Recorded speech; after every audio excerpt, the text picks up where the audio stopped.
বন্ধুরা, welcome back to my channel. আমি মৌ, আমার এই ছোট্ট পরিবারে তোমাদের সবাইকে স্বাগত।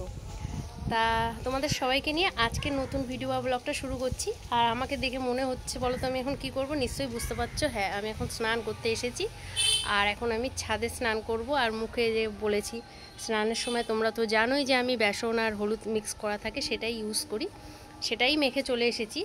একটু আগেই না খুব বৃষ্টি পড়ছিল, আর তখন রান্না করছিলাম, ভাবছিলাম কি আমি তাড়াতাড়ি রান্না বান্না সেরে যাব, বৃষ্টিতে আজকে ভিজবো, ভিজে ভিজে স্নান করব, আর সেটাই তোমাদেরকে ভিডিওর মাধ্যমে শেয়ার করব।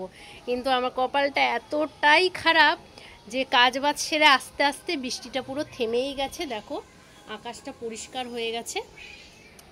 কি আর করব, বৃষ্টিতে আর ভিজতে তো পারলাম না, তাই এমনি ছাদে চলে এসেছি স্নান করব বলে। আর কদিন ধরেই ভাবছি কি, রোদ্দুর উঠেছিল না কদিন ধরে, প্রচণ্ড অসম্ভব গরম পড়েছিল, মানে 4-5 দিন এত গরম পড়েছিল। মনে মনে ভাবছিলাম যদি ভগবান 1-2 ঘন্টা টানা বৃষ্টি হয় তাহলে ভালোই হতো, একটু ওয়েদারটা কুল হতো, নর্মাল হতো। তা সকালবেলা ঘুম থেকে উঠেই দেখছি ভোরবেলা থেকেই বৃষ্টি শুরু হয়ে গেছে। তো যাই হোক, ওই 4-5 দিন বৃষ্টি হচ্ছিলো। আর এই দেখো গাছের, বর্ষাকালে না এই গাছের পাতা মাথা ঝরে এগুলো পচে মোচে, দেখো এই জায়গাটা কত নোংরা হয়ে গেছে, শ্যাদলাও পড়ে গেছে। দেখো শিউলি ফুল গাছটার পাতাগুলো পড়ে কি অবস্থা। তা ভাবছিলাম কি যে যা রোদ্দুর উঠছে, ভাবছিলাম যে হয়তো স্নান করার টাইমে এই টাইমটায় দেবো, কিন্তু এই টাইমটা খুব রোদ্দুর থাকে, রোদে তো আর এই খাকা রোদ্দুরের মধ্যে এইসব কাজ করতে পারবো না। তা ভাবছিলাম হয়তো সকালবেলা তো ছেলে স্কুল চলে যায়, চলে যাওয়ার পর ওই 6:30টার দিকে হালকা রোদ্দুর থাকে, মানে রোদ্দুর ওঠে ওঠে ভোরবেলা আবহাওয়াটা ভালো, তখন ভাবছিলাম এগুলো সরিয়ে সরিয়ে সব ঝাড় দিয়ে পরিষ্কার করে তারপরে স্নান করে নেব, করে টোরে ঘরের কাজ করব পরে টরে। আর না হলে স্নানের টাইমে 12টা-1টার সময় প্রচণ্ড রোদ্দুর থাকে, রোদের মধ্যে আমি এইখানে এইগুলো সরিয়ে রোদের মধ্যে আমি কাজ করতে পারবো না। তা যাই হোক, বৃষ্টি হয়ে গেল, আর টাইমও হচ্ছে না বলে এই জায়গাটা পরিষ্কারও করা হচ্ছে না। এক হলো বিকালবেলা পরিষ্কার করতে হবে, আর নয় সকালবেলা পরিষ্কার করতে হবে। তা বিকালবেলা একটু ঘুমিয়ে পড়ি বলে একদম সন্ধ্যা হয়ে যায় উঠতে উঠতে, হয় না, এক সকালেই করার কথা ছিল সেটাও হলো না। তো চলো আর বাড়াবো না ভিডিওটা। আর এই দেখো এখানে দেখেছো, এই যে এইটা এই যে কী বলো, ড্রাগন গাছটা লাগিয়েছিলাম না, সেই ড্রাগন গাছটার ডালগুলো বড় বড় হয়ে এইদিকে ওইদিকে এরকম হেলে পড়ছে বলে একটা লাঠি পুঁতে বেঁধে দিয়েছি। আর তরকারি ছোবা টোবা দেওয়া হয় না, দেখো দেখো কি সুন্দর করলা গাছ হয়েছে। তা কত গাছ তুলে তুলে না ছিঁড়ে ছিঁড়ে ফেলে দিয়েছি। তা ভাবছি কি এটা ছিঁড়িনি, আমি ভাবছি থাক, এখানে তো রাখবো না গাছ, কারণ একটা গাছের গোড়ায় আরেকটা গাছ থাকলে সেই গাছটা বাড়ে না। তা ভাবলাম কি সুন্দর পাতাগুলো হয়েছে, গাছগুলো ছিঁড়ে লাভ নেই, একদিন এই পাতাগুলো তুলে, উচ্ছে পাতার বড়া আছে না, অনেকেই হয়তো খাও জানো, আর যারা জানো না আমি একদিন শেয়ার করব। তা উচ্ছে পাতা বড়া করে খেয়ে নেবো, কাজে লাগবে। এই দেখো আবার মেঘলা হয়ে গেছে, মানে ওয়েদারটা এমন মনে হচ্ছে না আবার বৃষ্টি নামবে। তো চলো স্নান করে নিয়ে আর কি করব। আর যারা এখনও আমার চ্যানেলটাকে সাবস্ক্রাইব করোনি বন্ধুরা, প্লিজ প্লিজ প্লিজ আমার চ্যানেলটাকে সাবস্ক্রাইব করে নিয়ে আমার পাশে থেকো। তো চলো এখন স্নান করা যাক। তার আগে ওই বদমাসটাকে আগে স্নান করিয়ে নেবো, না ওই বদমাসটা বাদরামো করে বেড়াবে। দেখো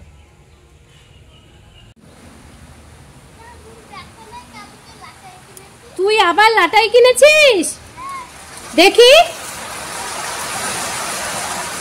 আর বাবা বৃষ্টিতে ভিজছিস, দেখবি জ্বর হবে। কি হলো, ভিজিস না। দেখো আমার ছেলে ঘটে পয়সা জমাচ্ছিল, দেখিয়েছিলাম, হ্যাঁ ওই আগের লাটাইটা ভেঙে দিয়েছে, দেখো সেই ঘরটাকে ভাঙা হয়ে গেছে। ও পয়সা জমানোর নেশা হয়েছিল, তাই 2 দিন ধরে সবার কাছ থেকে পয়সা নিয়ে নিয়ে ঘরটা মানে 100-200 টাকা করে নিয়েছে। তারপরে ঘরটা ভেঙে এই দেখো আবার লাটাই কিনে নিয়ে এসছে। আর কি ঘুড়ি ওড়ানোর নেশা হয়েছে, কি আর বলবো, সারাক্ষণ ঘুড়ি তো ওড়াতে পারে না, ওইখানে নিয়ে নাড়িয়ে চাড়িয়ে ঘুড়িগুলো ভেঙে ভেঙে ওই গাছে ওইদিকে অনেক ঘুড়ি রয়েছে, সবেদা গাছে ফুল গাছে সব বেঁধে বেঁধে রয়েছে। আরে বৃষ্টিতে ভিজিস না,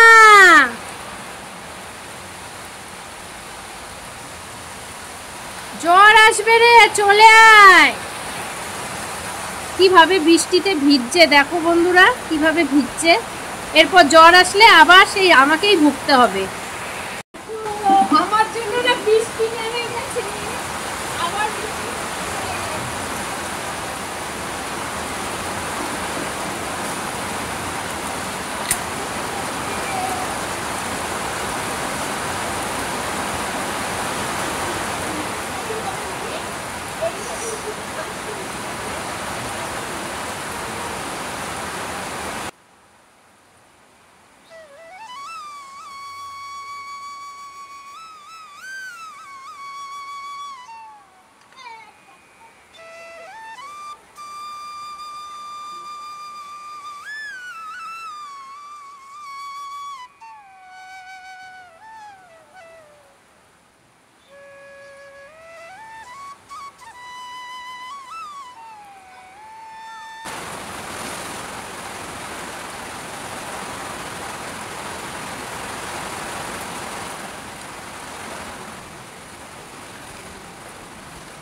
দেখো আমি যেটা আশা করেছিলাম সে বৃষ্টি পড়ছে, কিন্তু বৃষ্টিতে বেশিক্ষণ ভিজবো না, কারণ বেশি যদি ভিজি এই জলটা মাথায় থাকলে আমার জ্বর হবে নির্ঘাত, তখন বিছানায় পড়ে থাকলে আমাকে কেউ দেখবে না, তাই তাড়াতাড়ি স্নানটা করে নিলাম।